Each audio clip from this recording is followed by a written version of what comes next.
guys, welcome back to my YouTube channel Maths Marrow. I'm your host and host Ankita Vishesh.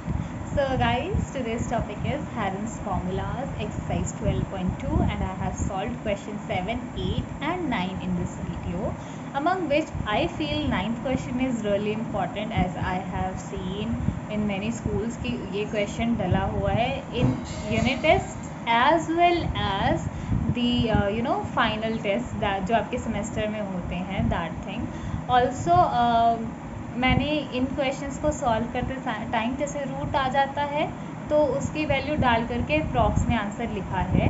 तो अगर आपको नहीं पता लगा कि ये मैंने चीज़ कैसे करी है, please let me know in the comment section box.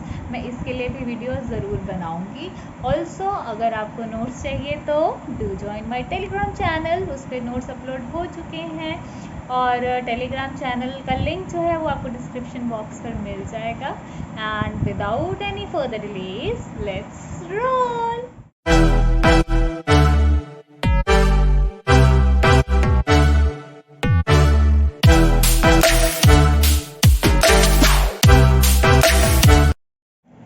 हमारा क्वेश्चन क्या है, a kite in a shape of square with the diagonal, हमको डायगोनल गिवन है, ठीक है, that is 32 centimetre. Next and an isosceles triangle of base that is 8 centimetre given है and sides 6 centimetre each to be made out of different shapes. How much paper of each shape has been used in it. Okay, so I hope आप लोगों को question समझ आया हो। देखिए, ये हमें पता है ये एक काइट है in the shape of square. तो आपको पता होगा इसमें हमें जो डायगोनल दिया है वो क्या दे रखा है, that is 32, right, this is 32। Okay, और ये बता रखा है आइसोसेलेस ट्राइंगल है, राइट। अब देखिए ज़रा, इट्स सिंपल क्वेश्चन। मैं एरिया निकाल सकती हूँ, like half into diagonal square. Area of kite क्या होता है इफ़ यू डोंट नो, इसलिए मैं फॉर्मूला भी लिखूंगी। Area of kite what it will be, half into diagonal का स्क्वायर, राइट। ओके, तो what is it, half into 32 into 32, this is nothing but 512 centimetre square. Okay जी, अब मेरे पास एरिया तो आ गया। अब area of shade 1 and shade 2, ये तो मैंने सारे का एरिया निकाल लिया ना, है ना। अब एरिया ऑफ शेड 1 जो होगा वो एरिया ऑफ शेड 2 के इक्वल भी होगा, राइट, क्योंकि ये दोनों इक्वल हैं। तो एरिया 1 और 2 का क्या होगा, मैं 5, ये मेरे पास टोटल एरिया आ गया, ये सबका एरिया आया मेरे पास 512। अब इसका एरिया निकालने के लिए मैं हाफ से मल्टीप्लाई कर दूंगी तो वो इक्वल पार्ट्स में डिवाइड हो रहा है ना, तो वो हाफ का इतना आ जाएगा और हाफ का इतना आ जाएगा। लेट्स सी, अब यहाँ पे हमें पता है कि area of first part is equal to area of second part, इतना हमें गिवन है, राइट। तो ये करने के लिए क्या करेंगे हम, 512 को हाफ से मल्टीप्लाई कर देंगे, ठीक है। सो वो कितना होगा, 256 सेंटीमीटर स्क्वायर। तो this is area of shade 1 and shade 2। So अब हमने निकालना है थर्ड सेक्शन का एरिया। उसने बोला कि आइसोसेलेस ट्राइंगल है, दिया हुआ है, जिसका बेस 8 है एंड साइड्स आर 6 6, राइट, ये उसने दिया हुआ है हमको। ओके, तो निकाल लेते हैं। तो सबसे पहले हम एज यूजुअल हमारा सेमी पैरामीटर निकालेंगे। इन बेस ट्रायंगल लिख सकते हैं, अगर ये नहीं लिखना है तो आप लिखेंगे कि सेक्शन 3, क्योंकि थर्ड पार्ट है। अगर हम इसकी बात करें तो सेमी पैरामीटर क्या बनेगा हमारा, 6 + 6 + 8 divide by 2, this is nothing but 10 centimetre. हमारा सेमी पैरामीटर आ गया है, दैट इज 10 सेंटीमीटर, राइट। अब आगे निकालेंगे हम हेरन्स फॉर्मूला से इसका एरिया। तो एरिया क्या होगा, under the root what is S 10, that is 10 - 6 10 minus 6 and 10 minus 8। आ जाइए आगे करते हैं इसको solve. So 10 remains like 10, 10 minus 6 4, 4 and 2। इनकी सिंपली हम प्राइम फैक्टराइजेशन करेंगे तो 10 हो जाएगा divide 2 into 5, this is 2 into 2, 4 is 2 into 2 again and 2 remains like 2। अब देखिए हम कैसे करते हैं इसको, रूट से कैसे बाहर निकालते हैं। सिमिलर आउट हो जाएंगे।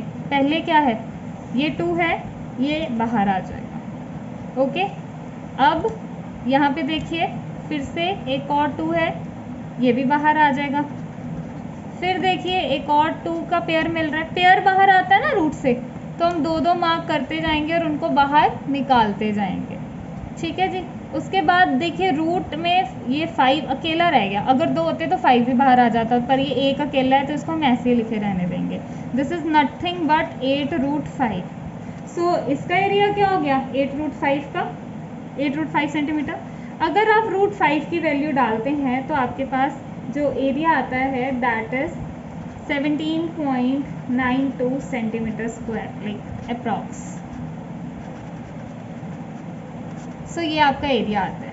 सो हमारे पास area of section 1 is this and 2 is this, और area of section 3 is this. अगर आपको अंडर रूट की वैल्यू नहीं निकालनी आती है, just let me know in the comment section box.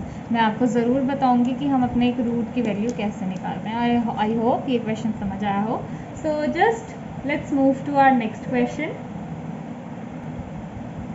So this is our next question. The floral design on floor is made up of 16 tiles which are triangular. The sides of triangle being 9 cm, 28 cm and 5 cm. Find the cost of polishing the tiles at the rate of 50 पैसे। 50 पैसे हैं, 50 rupees नहीं हैं। इस चीज़ का ध्यान रखना है, बच्चे इस चीज़ की बहुत गलती करते हैं। वो 50 पैसे ऐसे ही लिख देते हैं, 50 से मल्टीप्लाई कर देते हैं, पर ये 50 से मल्टीप्लाई नहीं होगा। इस चीज़ का ध्यान रखना, बिकॉज ये पैसे हैं, रुपीज़ नहीं है, तो ये 0.5 से मल्टीप्लाई होगा। ठीक है, मैं बाकी क्वेश्चन के एंडिंग पे तुम्हें ये चीज़ एक्सप्लेन करूँगी दोबारा से। उसके बाद हमें एक फिगर दिया, मैंने बहुत गंदी फिगर ड्रॉ करी है, सॉरी फॉर दैट। चलो कोई बात नहीं, पर तुम्हारे पास बुक में फिगर है, तुम वहाँ से भी देख सकते हो। So let's continue with the question. ये सब एक जैसी हैं, तुम अज्यूम कर लो ये सब एक जैसी हैं। ओके, सो सबसे पहले अगर मैं कहूँ कि मैं इस शेडेड एरिया का, इस शेडेड रीजन का एरिया निकाल लूँ, तो मैं ये बाकी की से मल्टीप्लाई करवा दूँ। ओके राइट, बाकी से मल्टीप्लाई करूँ तो सबका एरिया आ ही जाएगा ऑटोमेटिकली। तो यही करना है हमने।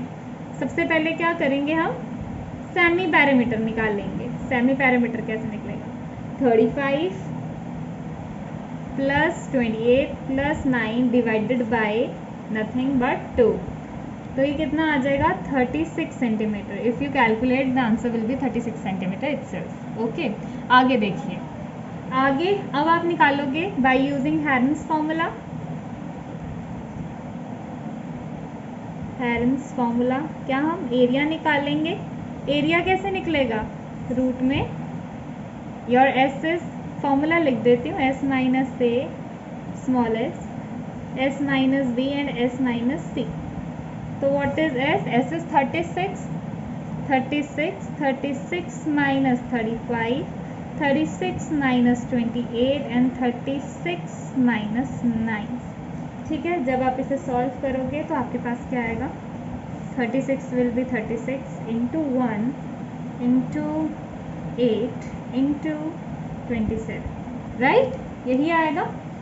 तो जब आप इसे आगे फर्दर सॉल्व करते हैं तो आपके पास क्या आता है, 36 रूट 6। मैंने आपको प्रीवियस क्वेश्चन में बताया कि रूट कैसे सॉल्व करते हैं, तो आप वहाँ से भी देख सकते हो, सेंटीमीटर स्क्वायर। अगर आप रूट 6 की वैल्यू डालते हैं तो उससे आंसर आता है 88.2 centimetre square. I hope it's clear to you कि आपका ये एरिया कैसे आया है। ठीक है जी, अब हमारे पास टोटल कितनी है, 16 tiles. You can count on that, 1 2 3 4 5 6 7 8 9 10 11 12 13 14 15 and 16। ठीक है जी। तो अब 16 टाइल्स करने के लिए what I just multiply this area की वैल्यू विथ 16, तो into 16 is equal to 14112 centimetre square. ये जो मेरे पास आया है, ये मेरे पास क्या आया है, this is total area of 16 tiles, right. This is nothing but total area of 16 tiles, ये आ गया। अब उन्होंने बोला है हमें कि find the cost of the tiles at the rate of 50 पैसे।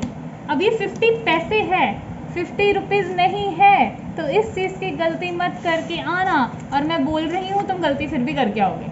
50 पैसे है तो 0.5 से मल्टीप्लाई होगा, तो टोटल कॉस्ट कितनी होगी आपकी पॉलिशिंग की, आप इस टोटल एरिया को मल्टीप्लाई कर दो 0.5 से, राइट।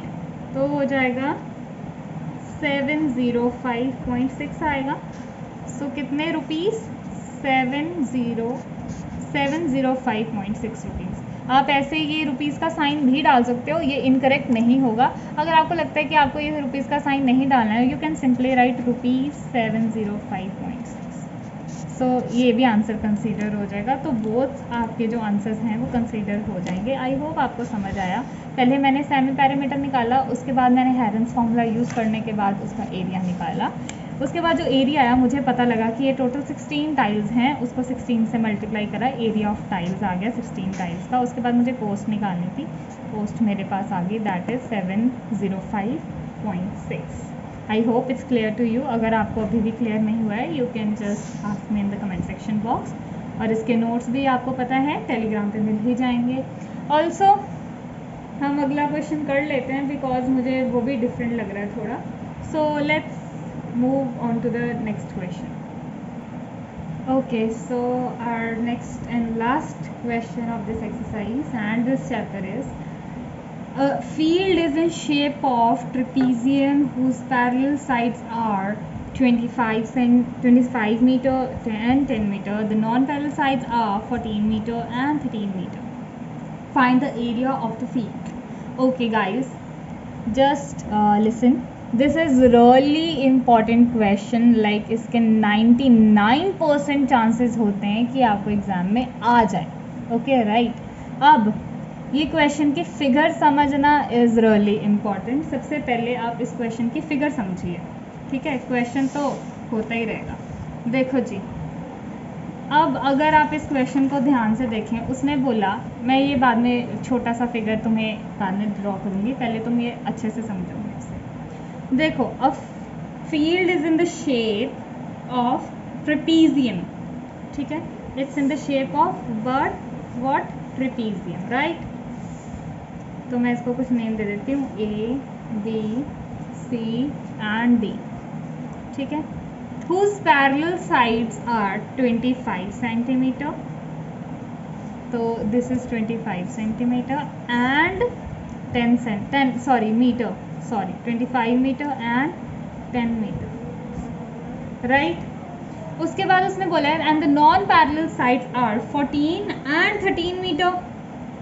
नॉन पैरेलल कितनी है, 14 एंड 13 मीटर, राइट। ये भी ले लेते हैं। उसके बाद उसने बोला है कि एरिया ढूंढो फील्ड का, इसका एरिया ढूंढना है मुझे। देखो, इसका एरिया इजीली कैसे ढूंढ सकते हैं, मैं कंस्ट्रक्शन करूँगी, एक लाइन यहाँ ड्रॉ कर देते हैं, इसको ई नेम दे देते हैं, ठीक है जी। अब ये ध्यान से देखो, ये 10 था तो ये कितना हो जाएगा, 10 हो जाएगा। ध्यान से देखो, ये पैरेललोग्राम बन गया, पैरेललोग्राम की ऑपोजिट साइड्स इक्वल होती हैं, तो ये कितना हो गया, ये भी 10 हो गया। अब 25 में से ये 10 निकल गया तो ये कितना रह गया, 15। अब मैंने बोला पैरेललोग्राम के ऑपोजिट साइड्स क्या होते हैं, इक्वल होती हैं। ये 14 था तो ये कितना हो जाएगा, 14, राइट। क्योंकि पैरेललोग्राम की ऑपोजिट साइड्स क्या होती हैं, इक्वल होती हैं। Opposite sides of parallelogram are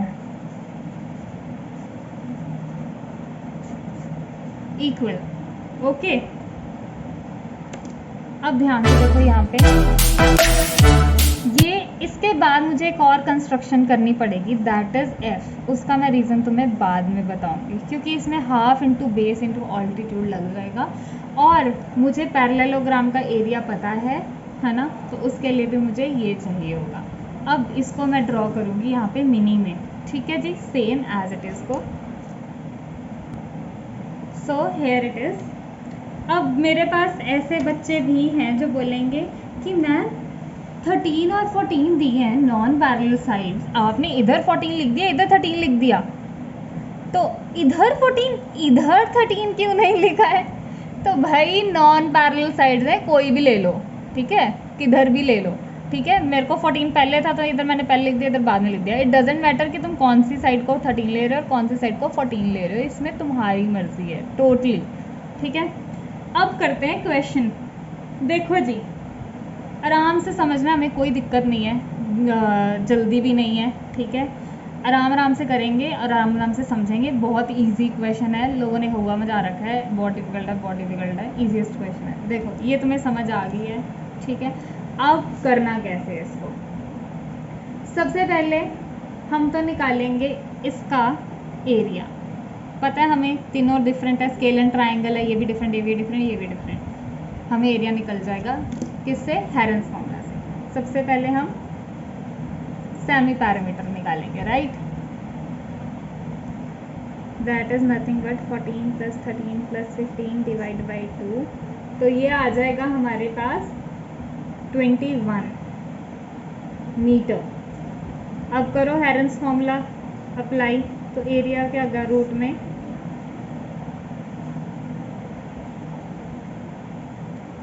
right, S क्या है 21। खुद वीडियो पॉज करो और इसका आंसर बताओ क्या आ रहा है तुम्हारा। वीडियो पॉज करो और देखो तुम्हारा एरिया क्या आ रहा है। अगर तुम्हारा 84 आ रहा है मीटर स्क्वायर तो सही है, नहीं आया तो कोई बात नहीं। तो अगर तुम्हें पता करना हो दोबारा देखो 100, अगर नहीं आया तो। अगर तुम्हें जानना हो कि कैसे आया है, मैंने कैसे निकाला है, please let me know in the comment section. अभी एरिया हो गया जी, आपके पास आ गया, ठीक है। एक तो एरिया इस तरह से निकाल लिया। अब हमें पता है कि जब बीच में एक परपेंडिकुलर आ जाए हम एक और तरीके से एरिया निकाल सकते हैं, राइट। कैसे निकाल सकते हैं वो हम एरिया निकाल सकते हैं। अब देखो इन ट्राइंगल BEC वो एरिया कैसे निकल सकता है? वो एरिया निकल सकता है half into base into altitude. Base क्या है EC, ऑल्टीट्यूड क्या है B एंड F,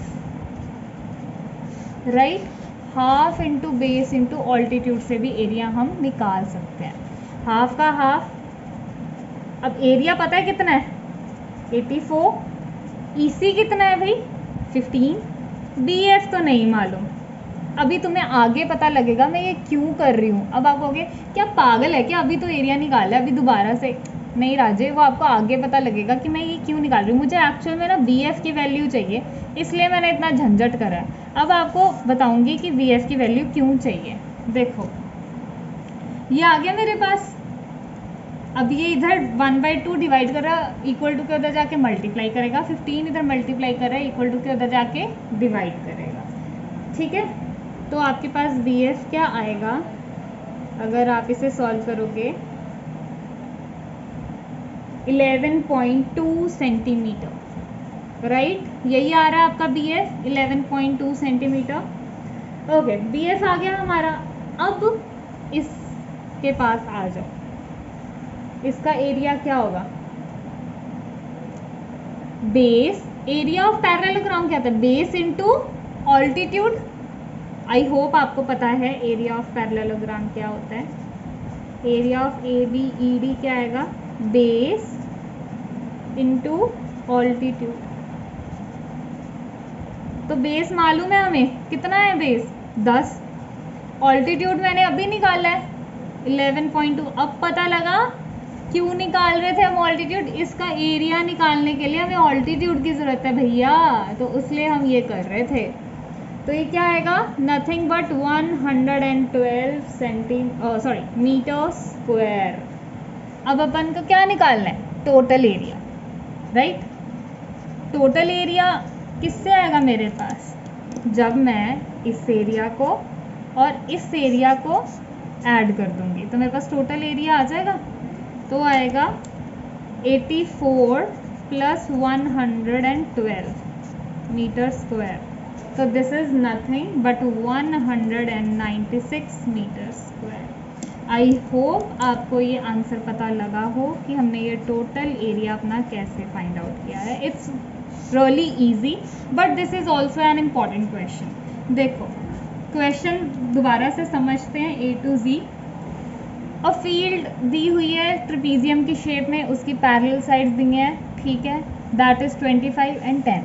उसके बाद उसकी नॉन पैरेलल साइड्स दी हैं, दैट इज 14 एंड 13, राइट। उसने बोला है कि एरिया ढूंढना है जी फील्ड का। मैंने ये उस हिसाब से ड्रॉ कर दिया जो भी उसने मुझे कंडीशंस दी थी। उसके बाद इधर मैंने कंस्ट्रक्शन कर दी, ये कर दिया, तो मैंने अलग से समझा दिया। अगर नहीं समझ आया तो प्लीज़ बताना, मैं दोबारा से वीडियो बनाने के लिए रेडी हूँ, तुम्हें समझ आना चाहिए। उसके बाद सबसे पहले इस ट्रायंगल की बात करें, मैंने क्या निकाला है, सेमी पैरामीटर से उसका एरिया निकाल लिया, सेमी पैरामीटर निकाला, एरिया निकाल लिया बाय व्हाट, हेरन्स फार्मूला, ठीक है। हेरन्स फार्मूला से मैंने एरिया निकाल लिया। एरिया निकालने एरिया ये आया। अब मेरे को जब इसका एरिया निकालना है, पैरेललोग्राम का एरिया क्या था, बेस इंटू ऑल्टीट्यूड, यही होता है पैरेललोग्राम का एरिया।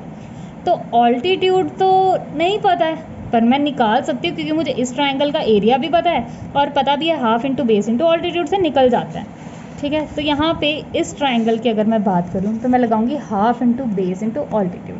अब ऑल्टीट्यूड ये है, एरिया मुझे ऑलरेडी मालूम था, इससे मेरे पास ऑल्टीट्यूड की वैल्यू आ गई BF, दैट इज़ 11.2। तो इसको बेस को ऑल्टीट्यूड से मल्टीप्लाई कर देंगे तो आ जाएगा 112 मीटर स्क्वायर। उसके बाद टोटल एरिया कैसे आएगा, अगर मैं इस एरिया को इस एरिया में ऐड कर दूँ तो होएगा nothing but 196 metre square. I hope आपको ये सोल्यूशन समझ आया हो। अगर नहीं आया please let me know in the comment section box. और इसके नोट्स एज यूजुअल आपको पता है मेरे टेलीग्राम के चैनल पे डालती हूँ, जिसका लिंक मैंने डिस्क्रिप्शन बॉक्स पे डाल रखा है। Do join that. Have a nice day, bye bye.